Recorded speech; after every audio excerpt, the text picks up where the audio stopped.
Mentioned that Eugene was your idea. Now, where did you get the idea from? What was the inspiration behind that character, and what was Vince's reaction like to hear your pitch?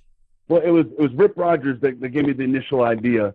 Rip said, what about a wrestler that he's not very social. He can't tie his own shoes. He doesn't have the ability to really talk to girls backstage or guys. But the minute he gets in the ring, he can do stuff that he's seen since he was a kid. The minute the bell rings, he can turn it on. Because that was kind of the report on Nick Dinsmore. He couldn't do a very good promo, but in the ring he was flawless. I could do an hour Broadway and not use the same hold twice, not break a sweat, no sweat professional.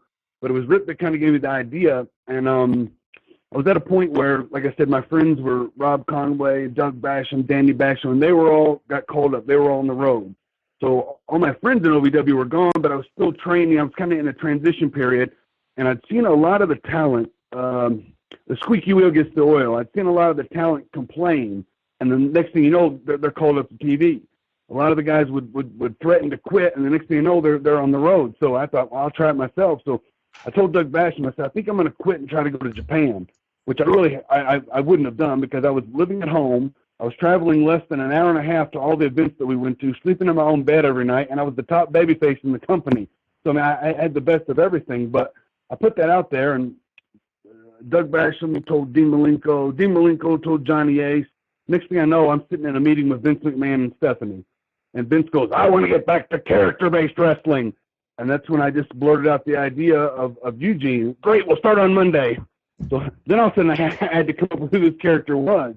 But it was kind of like, I kind of learned it on the fly as I was doing it. My first match as Eugene was in St. Louis on a live event, and I wrestled Lance Cade.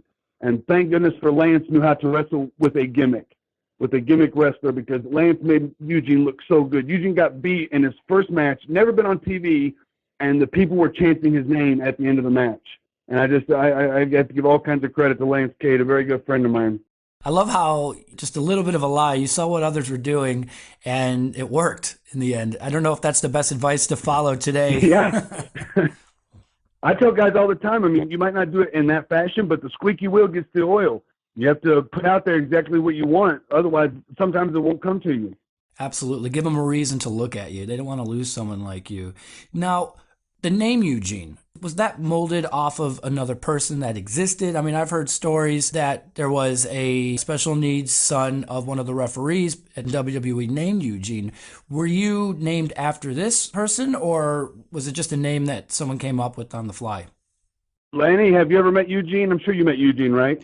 Yes, it's Bucky's son, and excellent kid. He had Down syndrome, and the thing is, the Bulldogs used to rib him mercilessly, and then Harley Race walked up and said, "Leave the kid alone." And guess what? Eugene liked the Bulldogs better than Harley. It's just it's the way it is, huh? And Moolah. Did you meet Eugene?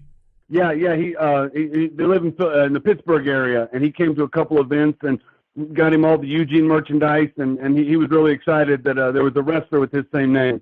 Oh, yeah!